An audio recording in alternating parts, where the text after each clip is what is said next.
I have been smoking for more than 20 years. Usually, I smoked from 1 to 1.5 packs of cigarettes per day. Many times, I tried to quit smoking. However, it was impossible to quit for more than 2 months. I'm well informed about the risks associated with smoking and was disappointed during medical examinations. The first signs of changes characteristics of smokers were detected. 2 years ago, I tried e-cigarettes for the first time. I liked that I managed to get rid of the unpleasant smell, and also then I heard that they are less harmful.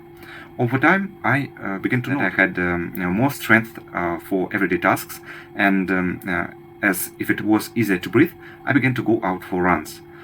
I haven't smoked traditional cigarettes for more than 2 years, and a few months ago I received a consultation on tobacco heating system in a specialized sales point. I was amazed at the quantity and quality of scientific evidence that says it is less harmful than classic cigarettes. Then I did spirometry and was glad to learn that the results are the same as in non-smokers.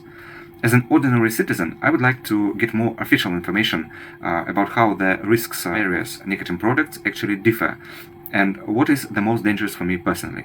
I also would like to there to be an open discussion at the legislative level with the involvement of highly qualified experts. I do a long examination and talk with each patient about quitting smoking. And often this doesn't lead to success. Nicotine addiction is not easy to get rid of. Many patients do not quit smoking on their own or even with the doctor. Getting rid of nicotine addiction is difficult due to physiological and psychological reasons, such as the need for a break or stimulation of mental activity, stress relief, a cigarette as a withdrawal, a cigarette as a substitute. Today, there is no proper support for patients who smoke in our country, and programs to stop smoking cigarettes, which are available, often do not work in practice. The problem is very relevant, and having studied the issue, I believe that the concept of harm reduction finds a place in a medical practice. If we cannot completely eliminate the risk, we can minimize it.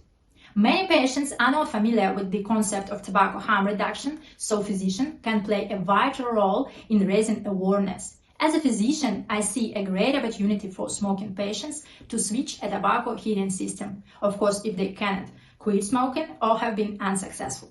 For now, I recommend that every smoking patient consider applying tobacco harm reduction for reduced risk to their lives. Real-world evidence, clinical data and 3-year follow-up deserve my attention because confirm that patients using the tobacco heating system had a significant reduction in annual COPD exacerbations compared with patients who smoke cigarettes. There are many studies in this direction and I hope they will be continued. Additionally, it may be important to note that while tobacco harm reduction may be a useful strategy for some smokers, it's not a substitute for quitting entirely. The fight against smoking at the state level is a set of measures aimed at reducing and preventing cigarette consumption. Tobacco use is one of the most important risk factors for the development of non-communicable diseases. As part of the order of the Ministry of Health of the Russian Federation, smoking cessation rooms have been created. Currently there are 10 of them in St. Petersburg, where doctors and psychologists work with patients. In addition, there are 30 smoking cessation schools. Also, one of the ways to combat smoking is adoption of the federal law on protecting the health of citizens from the effects of second-hand tobacco smoke and the consequences of tobacco consumption. A ban on tobacco smoking has been established in 13 areas and endorsed. Price and tax measures aimed at reducing the demand for tobacco products, regulations of the compositions of tobacco products, and the establishment of requirements for packaging and labeling of tobacco products, establishment of a ban on advertising and promotions of tobacco sales, tobacco sponsorship, providing citizens with medical care aimed at stopping tobacco consumptions, treating tobacco dependence, and the consequence of tobacco consumptions. But data on smoking status remains almost the same. 2020, 34%, 2022, 33%. Thus, there is a need for a systematic approach to solving the problems. The regulatory policy of the state should take this into account and work not only on prohibitions but also offer alternatives and possible solutions.